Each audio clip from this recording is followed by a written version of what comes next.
Hello again, YouTube. Jake here, and welcome back to Reading Too Much Into Things. Last week's episodes teased of a new player with human powers working for the Death Galleons, likely against his will, while Ghost killed Takaru just to bring him back to life 13 minutes later and teased a new solve all the problems form.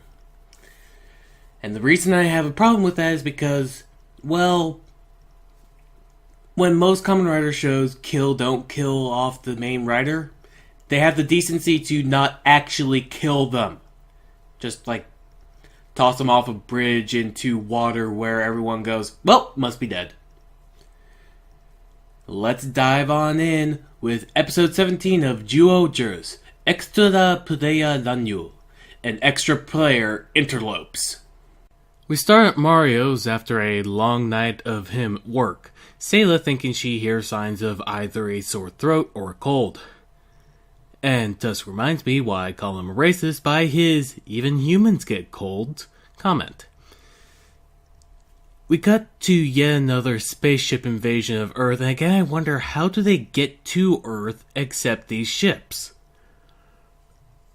Back up in space, Genis presents to his two team leaders his newest toy for the Blood Games. Back with the player, he tosses out a ton of cards that lay on the heads of the citizens, and they cannot be removed, before the Jyuohgers arrive in their mechs to take some of the ships out, taking the rest out as Wild King. The player escaping his ship only to be chased by the Jyuohgers, who end up with the cards on their heads as well. Amu pointing out that some of them match. And then everyone with a card on their head is shuffled through the sky and thrown about, Yamato crashing through Mario's ceiling. And for once they remember their cubes or phone and check on everyone.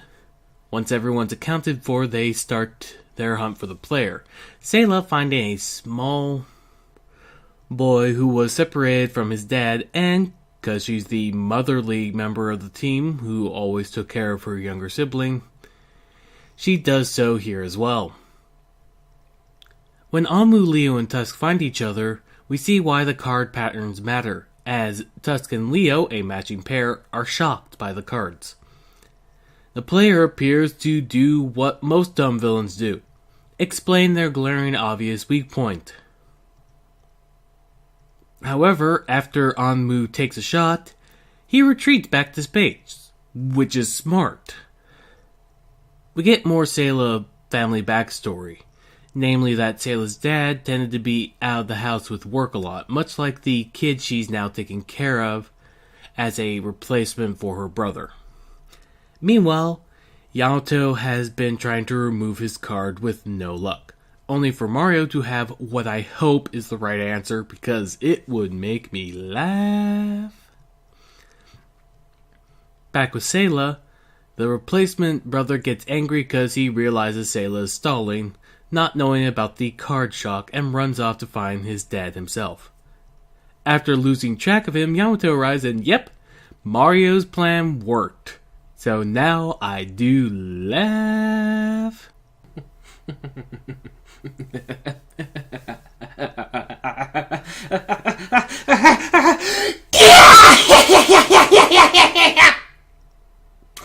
And that's why I don't let loose laughing more often. Also, for whatever reason, they think this includes drawing on their faces. Sailor refines the child and draws on his card too, allowing the child and the father to meet up again.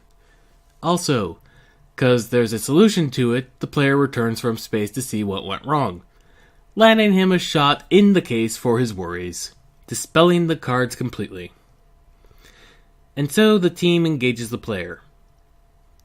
Seeing his player struggling, Bulbhead asks to borrow it, and we see shortly, as the team's weapons are pulled away via fishing line, that the it in question is the new toy Genis was talking about. A player Genis created, as we saw, forcing the life force of 3 Juman into one host. And his name is And so, when commanded, the world engages the Jyuohgers, leading to what's meant to be an epic duel between the whip sword and the fishing line, only I can't see the two clashing. Well, it doesn't matter much since we just need to show, since he's the 6th Ranger and evil to boot, that he is clearly stronger than the rest. He soon shows he can also swap styles with a weird little flashlight thingy. I don't know. Oh, and the 6th Ranger speed that, once good, he won't use. Can't forget that. He continues to beat down the team, showing off his 3rd style and another form for his fishing rod. Finally, saying something other than weak, boring. He shows off his ultimate power, a super Unleash the Beast form that takes advantage of all 3's powers. As one may expect, yes, the team does not handle this super form well. Not well in the slightest. And with that move, the team is engulfed in flames. See you next week! Yeah, that's how the episode ends. A bit grim, even for a cliffhanger ending, truth be told. So I look forward, starting next week, to the adventures of the world as he conquers the world. Pushing forward, we have Kamen Rider Ghost. Last time, Takaru died, again, but did not have the decency to stay dead and came back, thanks to his friend's infinitely expanding feelings. He has 36 days left as we enter episode 34. Meso, Yume no Sekai. Wander, the dream world. Our episode starts with Inception-style shared dreaming? Oh, there's Igor, so something evil. We cut to the temple where everyone wants to remind us how stupid the way Takaru came back to life last time was. However, we do finally get a look at the new Henshin device. And now the icons have sunglasses too. What the hell? Unsure about what this means for his time limit, they call forth Sage, whom Spectre and Daijop recognize as Edith. However, Sage says he's never met an Edith. Sage does confirm that he has no idea what happened with Takaru, but that he's still a ghost and on a time limit. However, he does confirm that the plan was not to kill him in the first place, as well as Takaru's and his father's soul having fused the second time he died. Also, we get a name for the eye symbol in the Gamma world, the Great Eye, which has the power to grant any wish. Speaking of the Gamma world, even the stones aren't happy with what occurred, as their voices slowly change to match two feathers. Back at the temple, Sage explains that the 15 icons were to challenge the Ganmizers and allow one to speak with the Great Eye. However, the Ganmizer, when activated, are too strong for them. Takaru, in the meanwhile, believes in them, which gets the icons fired up. Literally! However, they have other problems at hand. The brother of a professor at Akari's college, who we saw way back in episode 2, has come asking for help getting his brother to come home from the dream world. So it is an extraction job involving shared dreams. They accept the job, but when he says that this dream world thing is foolish, he's possessed by the Brothers Grimm icon. I'm still bugged that it's two souls in the same icon. It's not even what happened with Takaru and his dad, and their souls fused, according to this episode at least.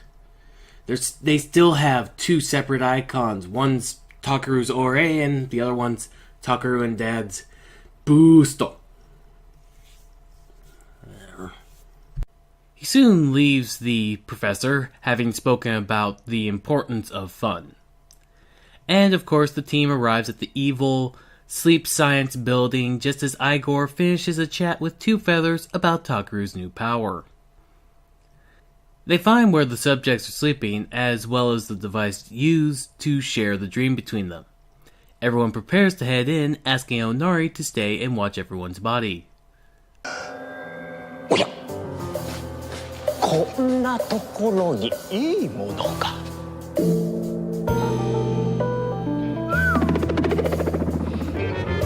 And this here, along with stuff like the crossover episodes, is why I try to make sure I review Sentai and Kamen Rider show evenly when they air when I'm doing the new stuff.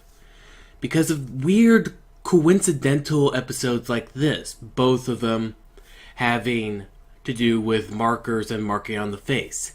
No real joke, just a weird coincidence. I doubt that they actually did it intentionally. In the dream world, all of Takeru's team find themselves beyond happy. Akari in a huge lab, Spectre being creepy to an extreme. I hate this show.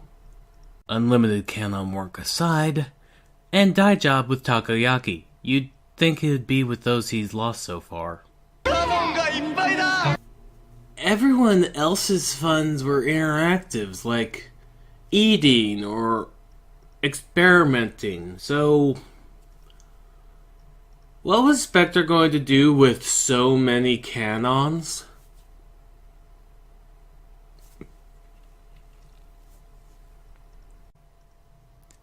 Takeru, not shown anything, snaps them out of it and the visions disappear.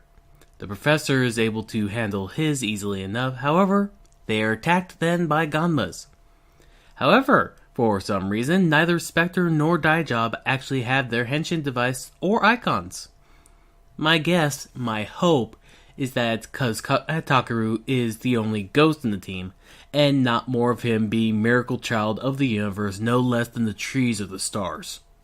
Not yet pushed enough to release his new powers, the White Ganmiser states it will challenge Takeru. They find the brother, having turned into the bug catcher trainer from Pokemon, much to his brother's annoyance in his professional suit. However, that is deflected by the Grim icon possessing the professional brother, who states that life needs more fun. Takeru wonders what's fun for him, and we get a vague flashback that causes Takeru to glow. However, the fun is disrupted by, the other Grim brother in the icon, and the two begin having an argument, before launching themselves out and Takeru getting pulled in, while in a dream. This episode is odd. The two continue arguing, and when Takeru tries to break it up, he's told to be quiet and tossed out. Back outside of the dream, we see Onari's handiwork on Daijob, only to be joined by Gruntmas. The Bugcatcher brother escapes his responsibility, but before they can follow, Takeru hears Onari's screams, rather shocked that they don't all hear it, and Spectre and Daijob decide to go and help. Onari using the glare gun to defend himself and the bodies until they awaken and take over. Spectre deciding it's best not to tell him what's on his face. During the fight, they are jumped by an Ultima Grunt, and we get to see that Deep can still use other icons, and the two, violently, take out the three they are fighting. Back in the dream, they are approached by Igor, who admits to this fun, ideal world being a complete lie, and unless they pull the people trapped in this dream out soon, they'll be trapped in here forever. The Tesla and Alice in Wonderland Gamma appearing along with more grunts, as well as the White Ganmiser. Due to being outnumbered, Takeru goes grateful and summons Musashi and Edison to back him up. I'm Edison. Lewis.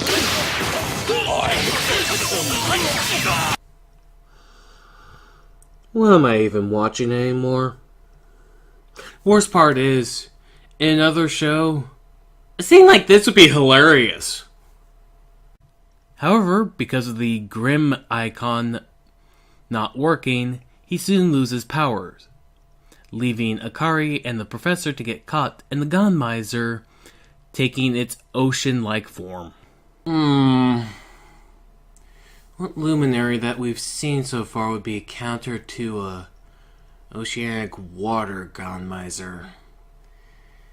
I mean, Nobunaga's the counter to the Flame Gone Miser, right? But if we go by the stone color, with white it's either Benkei or the brothers, or Sanzo rather, but also we saw that Takeru's form is what takes them out, not the icons.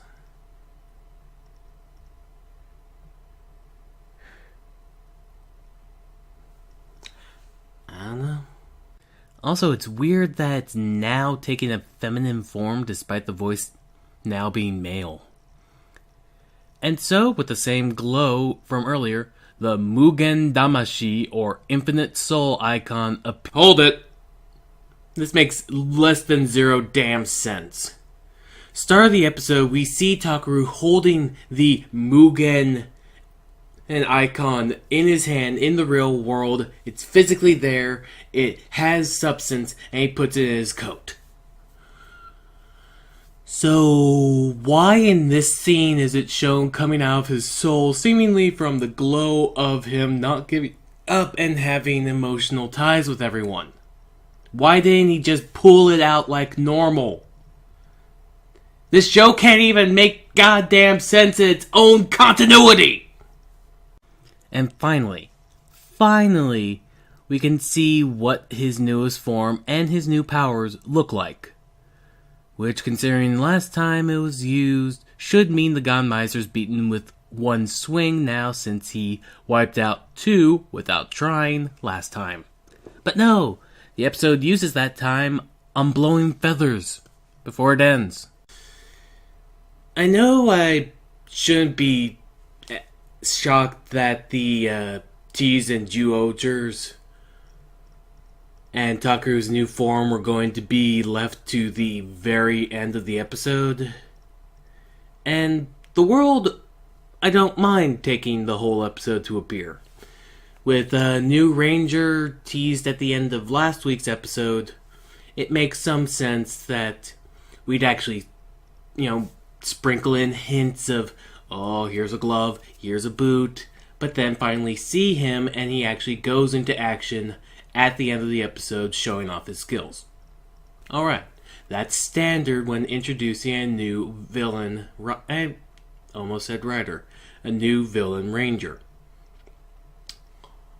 What I do have a problem with is that we already had a tease for Takeru's new form. We had a tease of what powers it had. And here, we don't get hints sprinkled throughout. We only see it at the end, and we don't even see what the form can do. We only see that it's a large white What is with recent Kamen Riders' ultimate forms being white? I know there's power associated with being pure light or whatever. And with Ghost it makes some more sense because white's also the color of burial clothes. But this is weird. I don't think it happened in Drive, but Kamen Rider Gaim, Kamen Rider Wizard,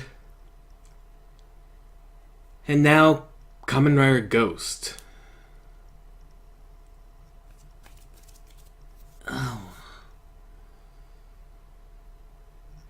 Anyway, even without the poor handling of his new form, this episode of Ghost was creepy and it sucks. It's not as laughably poorly handled as the previous episode, it just annoys me. And what's worse, neither episode here really leaves me with much hope of how competently they can handle the end of the arcs, though admittedly the arc of Jyuohger will probably take longer to resolve than just 2 episodes on the showing off Takeru's new form side. Well, thank you again for watching more Reading Too Much Into Things reviews. I'm Jake, and as always, stay safe.